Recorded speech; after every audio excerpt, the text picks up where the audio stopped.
Hello, wonderful people. Welcome to my channel.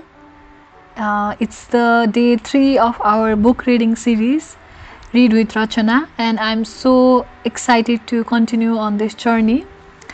If you love what I do, if you love my contents, please make sure that you hit the subscribe button, show some love and support, as this is the new journey for me, and I hope you'll stay till the end. So I'm reading this awesome book, Becoming by Mitchelle Obama, and so I just finished the first part of the Becoming Me chapter 1 of this book in my second day. So today I'll start from the second part of chapter 1. So yes, let's start. I started kindergarten at Bryn Mawr Elementary School in the fall of 1969. Showing up with the teen advantages of knowing in advance how to read basic words and having a well-liked second-grade brother ahead of me. The school, a 4-story brick building with a yard in front, sat just a couple of blocks from our house on Euclid. Getting there involved a 2-minute walk, or if you did it like Crash, a 1-minute run. I liked school right away. I liked my teacher, a diminutive white lady named Mrs. Brewhurst, who seemed ancient to me but was probably in her 50s. Her classroom had big sunny windows, a collection of baby dolls to play with, and a giant cardboard playhouse in the back. I made friends in my class, drawn to the kids who, like me, seemed eager to be there.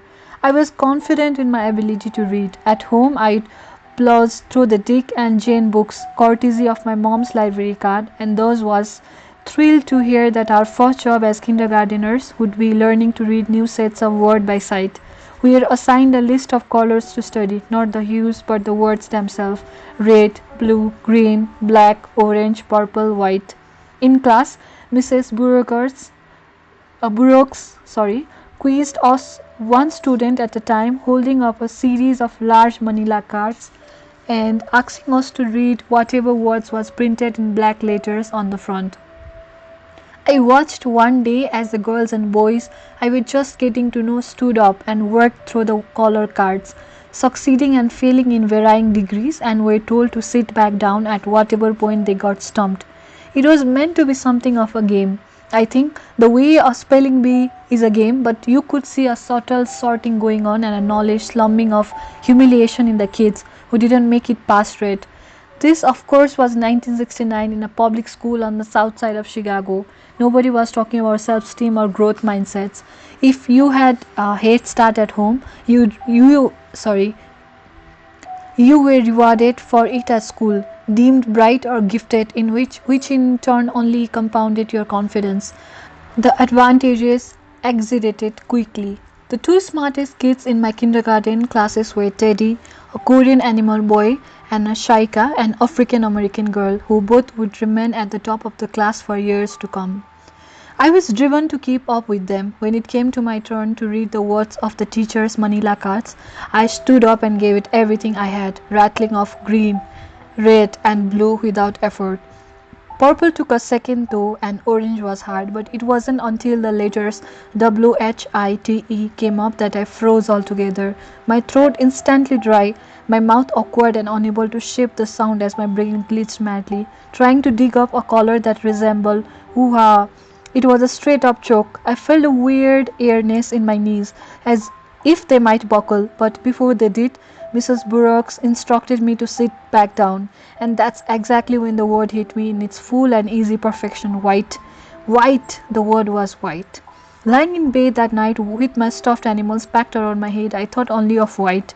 I spelled it in my head, forward and backward, chastising myself for my own stupidity. The embarrassment felt like a weight, like something I'd never shake off, even though I knew my parents wouldn't care whether I would read every card correctly.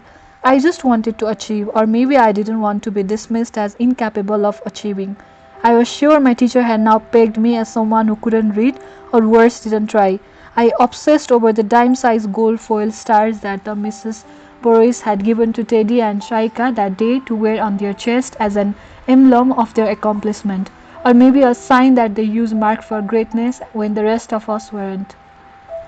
The two of them, after all, had read every last color card without a hitch. The next morning in class, I asked for a do-over. When Mrs. Burrock said no, cheerily adding that we kindergarteners had other things to get to, I demanded it. Pity the kids who then had to watch me face the color cards a second time, going slower now, pausing deliberately to breathe after I would pronounce each word, refusing to let my nerves short-circuit my brain, and it worked. Through black, orange, purple, and especially white. I was practically shouting the word white before I'd even seen the letters on the card. I'd like to imagine now that Mrs. Burroughs was impressed with this little black girl who had found the courage to advocate for herself. I didn't know whether Teddy and Chaika had even noticed. I was quick to claim my trophy, though, heading home that afternoon with my head up and one of those golden foil stars struck on my shirt. At home, I lived in a world of high drama and intrigue, immersing myself in an ever-evolving soap opera of dolls. There were births, feuds, and betrayals. There was hope, hatred, and sometimes sex. My preferred way to pass the time between school and dinner was to park myself in the common area outside my room and creaks and spread my Barbies across the floor, spinning up scenarios that felt as real to me as life itself, sometimes inserting Craig's G.I. Joe action figures into the plot lines.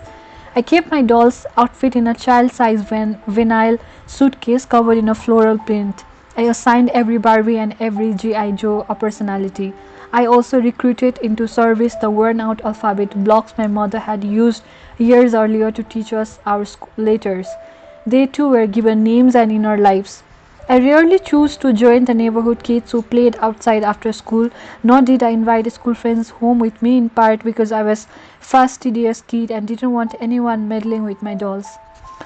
I had been to other girls' houses and seen the horror show scenarios, Barbies whose hair had been hacked off or whose faces had been cross-hatched with magic marker, and one thing I was learning at school was that kid dynamics could be messy. Whatever sweet scenes you might witness on a playground, beneath them lay a trinary of shifting hierarchies and alliances. There were queen bees, bullies, and followers. I wasn't shy, but I also wasn't sure I needed any of that messiness in my life outside school. Instead, I sank my energy into being the sole animating force into my little common area universe. If Crates showed up and had the audacity to move a single block, I had started shrieking. I was also not above hitting him when necessary, usually a direct fist blow to the middle of his back. The point was that the dolls and blocks needed me to give them life, and I dutifully gave it to them, imposing one personal crisis after another. Like any good deity, I was there to see them suffer and grow. Meanwhile, from my bedroom window, I could observe most of the real-world happenings on our block of Euclid Avenue. In the late afternoons, I would see Mr. Thompson, the tall African-American man who owned the 3-unit building across the street, loading his big bass guitar into the back of Cadillac, setting off for a gig in one jazz club or another. I would watch the Mendozas, the Mexican family next door, arriving home in their pickup loaded with ladder after a long day of painting houses, greeted at the fence by their yapping dogs. Our neighborhood was middle class and racially mixed. Kids found one another based not on the color of their skin, but on who was outside and ready to play. My friends included a girl named Rachel, whose mother was white and had British accent, Susie, a curly-haired redhead, and the Mendoza's granddaughter whenever she was visiting. We were a motley mix of last names, Kansopant, Avusef, Yaka, Robinson, and were too young to register that things around us were changing fast. In 1950, 15 years before my parents moved to South Shore, the neighborhood had been 96% white. By the time I would leave for college in 1981, it would be about 96% black. Craig and I raced squarely in the cross-current of that flux.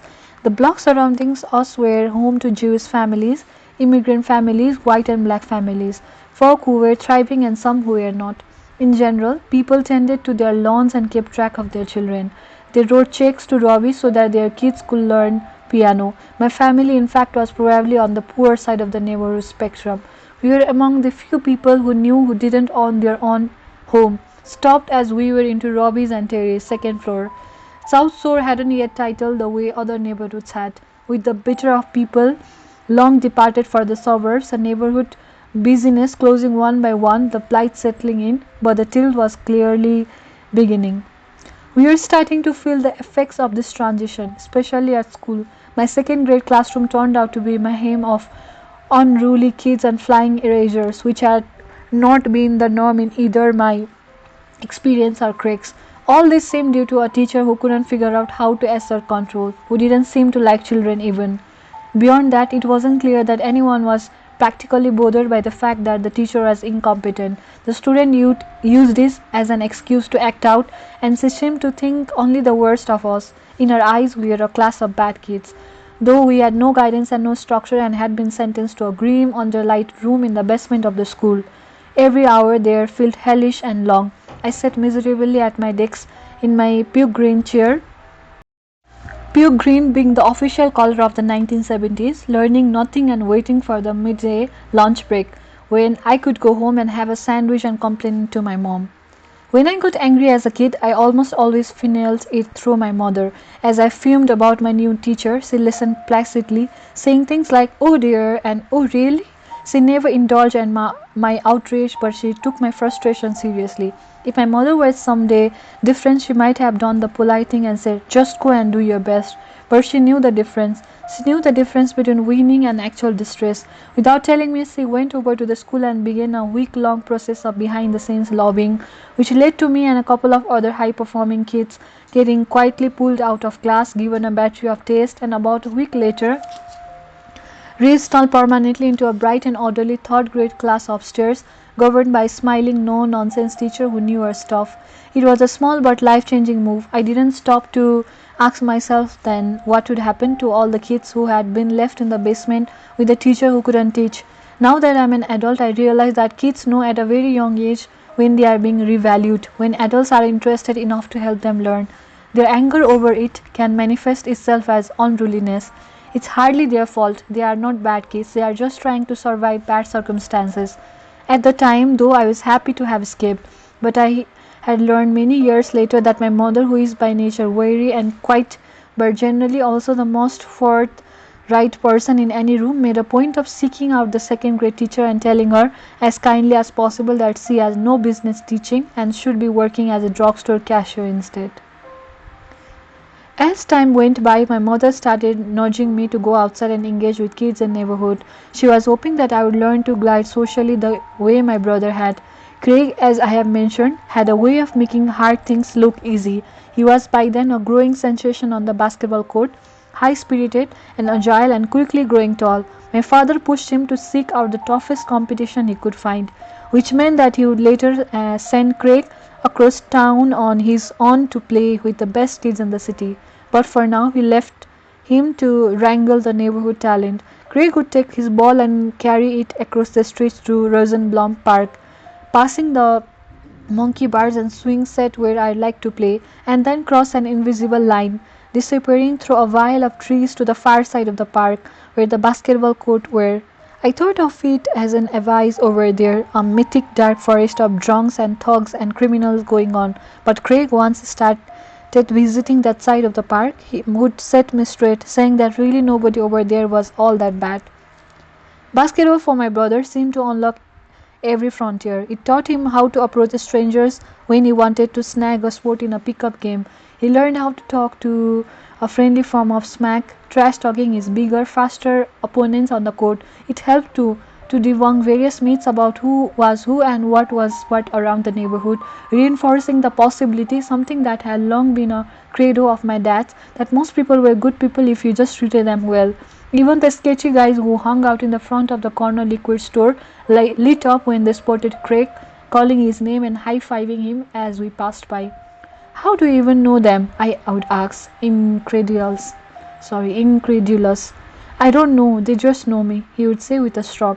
I was 10 when I finally mellowed enough to start venturing out myself, a decision driven in large part by boredom. It was summer and school was out. Craig and I rode a bus to Lake Michigan every day to go to a camp run by the city at a beachfront park, but we'd be back home by 4 with many daylight hours still to fill. My dolls were becoming less interesting, and without air conditioning our apartment got unbearably hot in the late afternoons. And so I started telling Craig about the neighborhood, meeting the kids I did not already know from school. Across the alley behind our house, there was a mini housing community called Euclid Parkway, where about 15 homes had been built around a common green space. It was a kind of paradise, free from cars and full of kids playing softball and jumping double dodge or sitting on stoops just hanging out. But before I could find my way into the fold of girls my age who hung out at the parkway, I faced a test. It came in the form of Didi, a girl who went to a nearby Catholic school. Didi was athletic and pretty, but she wore her face in a pout and was always ready with an eye roll. She often sat on her family's stoop next to another, more popular girl named Denon. Denon was already friendly, but Didi did not seem to like me. I don't know why. Every time I went over to Euclid Parkway, she would make quite cutting remarks as if just by showing up I would manage to ruin everyone's day. As the summer went on, Didi's comment only grew louder. My morale began to sink. I understood that I had choices. I could continue on as a picked on new girl. I could keep up on the parkway and just go back to my toys at home, or I could attempt to earn Didi's respect, and inside that last choice lay one another. I could try to reason with Didi to win her over with words or some other form of kid diplomacy, or I could just shut her up. The next time Didi made one of her remarks, I longed for her, summoning everything my dad had taught me about how to throw a punch. The two of us fell on the ground, fist failing and leg thrashing. Every kid in Euclid Parkway instantly clusters into a tight knot around us, their holders fueled by excitement and grade school bloodlust. I can't remember who finally pulled us apart, whether it was Denon or my brother, or maybe a parent who had been called to the scene, but when it was done, some sort of silence baptism had taken place. I was officially an accepted member of the neighborhood trip. Didi and I were unharmed, dirt-stained and painting, and destined never to be close friends, but at least I had earned her respect. My dad's buick continued to be our shelter, our window to the world. We took it out on Sundays and summer evenings, cruising for no reason but the fact that we could. Sometimes we would end up in a neighborhood to the south, an area known as Peel Hill, due to an apparently large number of African American doctors living there. It was one of the prettier, more affluent parts of the south side, where people kept two cars in the driveway and had abundant beds of flowers blowing along their walkways. My father viewed rich people with a shade of suspicion. He didn't like people who were uppity and had a mixed feelings about home ownership in general. There were a short period when he and my mother considered buying a home for sale not far from Robbie's home, driving over one day to inspect the place with a real estate agent, but ultimately deciding against it. At that time, I had been fallen all for it. In my mind, I thought it would mean something if my family could live in a place with more than one floor, but my father was innately cautious, aware of the trades-off, understanding the need to maintain some savings for a rainy day. You never want to end up house poor, you tell us, explaining how some people handed over their savings and borrowed too much, ending up with a nice home but no freedom at all. My parents talked to us like we were adults. They didn't lecture but rather indulged every question we asked, no matter how juvenile. They never hurried a discussion for the sake of convenience. Our talks could go on for hours, often because Craig and I took every opportunity to grill my parents about things that we didn't understand. When we were little, we would ask, why do people go to the bathroom, or why do we need a job, and then bridge them with follow-ups. One of my early Socratic victories came from a question driven by self-interest.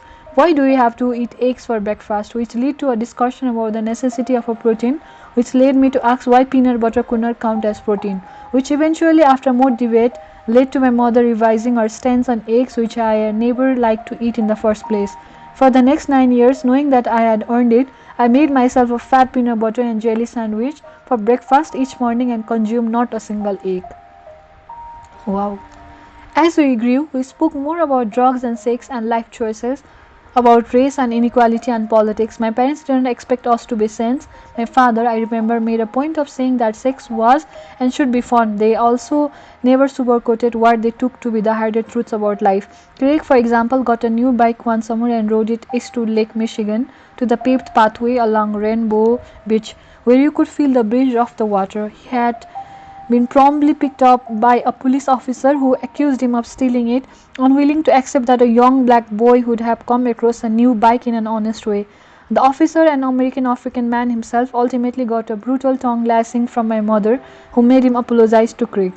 What has happened, my parents told us, was unjust but also unfortunately common. The color of our skin made us vulnerable. It was a thing we would always have to navigate. My father's habit of driving us through Field Hill was a bit of an aspirational exercise, I would guess, a chance to show us what a good education could yield. My parents had spent almost their entire lives living within a couple of square miles in Chicago, but they had no illusions that Craig and I would do the same. But before they were married, both of them had briefly attended community colleges, but each had abandoned the exercise long before getting a degree. My mother had been studying to become a teacher but realized she would rather work as a secretary. My father had simply run out of money to pay tuition during the army instead. He would had no one in his family to talk him into returning to school, no model of what the sort of life looked like. Instead, he served 2 years moving between different military bases. If finishing college and becoming an artist had been a dream for my father, he quickly redirected his hopes, using his wages to help pay for his younger brother's degree in architecture instead. Now in his late 30s, my dad was focused on saving for us kids. Our family was never going to be house poor because we weren't going to own a house. My father operated from a practical place, sensing that resources were limited and maybe so too was time. So when he wasn't driving, he now used a cane to get around. Before I finished elementary school, that cane would become a crutch, and soon after that 2 crutches. With whatever was eroding inside my father, withering his muscles and stripping his nerves, he viewed it as his own private challenge, as something to silently withstand. As a family, we sustained ourselves with humble luxuries. When Craig and I got our report cards at school, our parents celebrated by ordering a pizza from Italian Fiesta, our favorite place. During the hot weather, we would buy hand-packed ice creams, a pint each of chocolate, butter pecan and black cherry, and make it last for days. Every year for the Air and Water Show, we packed a picnic and drove north along Lake Michigan to the fenced-off peninsula where my father's water filtration plant was located. It was one of the few times a year when employee families were allowed through the gates and onto the grassy lawn overlooking the lake, with the view of fighter jets soaring in formation over the water rivaled that of any penthouse on Lake Shore Drive. Each July, my dad would take a week off from his job tending boilers at the plant, and we would pile into the butte with an aunt and a couple of cousins, 7 of us that in that two-door for hours, taking the skyway out of Chicago, skirting the south end of Lake Michigan, and driving until we landed in White Cloud, Michigan, at a place called Duke's Happy Holiday Resort. It had a game room, a vending machine that sold glass bottles of pop, and most important to use, a big outdoor swimming pool. We rented a cabin with a kitchenette and passed our day jumping in and out of the water. My parents barbecued, smoked cigarettes, and played cards with my aunt, but my father always also took long breaks to join us kids into the pool. He was handsome, my dad, with a mustache that tipped down the sides of his lip like a scythe. His chest and arms were thick and roped with muscle, testament to the athlete he would have once been. During those long afternoons in the pool, he paddled and laughed and tossed our small bodies into the air, his diminished legs suddenly less of a liability. So I am going to end it here for today, and I'll continue right after the next paragraph tomorrow. And I am reading this book, and it's the first chapter, Becoming Me, the second part, and I'll be continuing the second part of this chapter. So till now, I really enjoyed this book, and I am looking forward for this series, to continue this series. Thank you so much for staying till the end. Thank you so much for showing all the love and support. So I'll see you tomorrow. Thank you. Bye bye. See you.